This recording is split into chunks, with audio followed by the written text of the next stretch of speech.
Okay, so about and again, a lot of my voice friends will recognize the plight I was in is I didn't have my mic. I had to edit on like someone else's machine.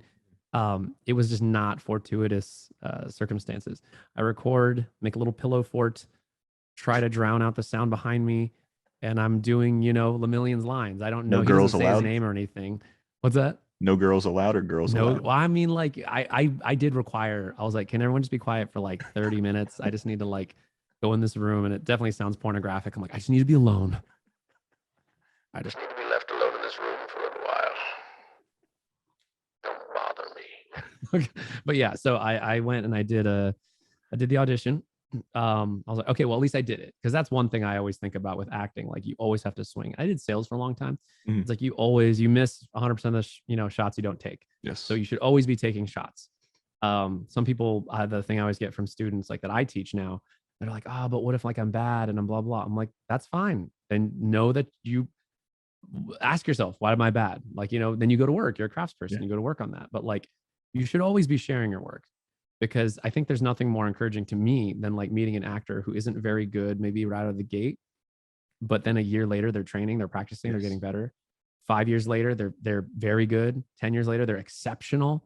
Freaking, I got stories, dude. I have many stories, but a lot of famous folks who just like, I'm like, that's amazing. Like that consistency, dude. That Yes. consistency. Nothing beats just showing up every day and taking a Outwork the swing. next person, man. Outwork the Yep. person next to you. That's all you gotta do. But so back to the audition. Took my swing. I didn't hear anything. I was like, oh boy, well, at least I did it. At least I tried. But then I got an email that was like the night. So like, or I'm sorry, the next night. So and it's like, I want you to read for both again, or like the main villain and the main hero. So I read for a few characters. And the one that I thought I was gonna get was it was a 1B character, class 1B character. Mhm. That was like whatever. I forget who was it right now. I was like, there's this other character who's like, he's not in either of the classes. He's like a senior, and he's like heroic, um, very popular in Japan. And then the villain, the main villain. So I read for Overhaul and I read for Mirio, and those are the two characters I read for. After I finished reading, I got a text from Colleen that was like, "Hey, so you're gonna be this guy. You need to read the manga like ASAP. You need to catch up as fast as you can, and be ready to record." I'm like, "Oh, cool." And so I didn't really know how important this character was to the story. I know My Hero is a very exciting property, so I was like, I'm always going to do my best no matter what it is. But again, I'm like always wary of the hype train. I'm like, what is Yes. this? What is this? But I tell my buddy Matt Shipman, he plays Inasa in My Hero, the big whirlwind boy. Mhm. And he was like, dude, you're freaking Mirio? You're playing Mirio? And I was like, I don't know who that is. I don't know what this is. And he's like, Is this that good? character is fucking great.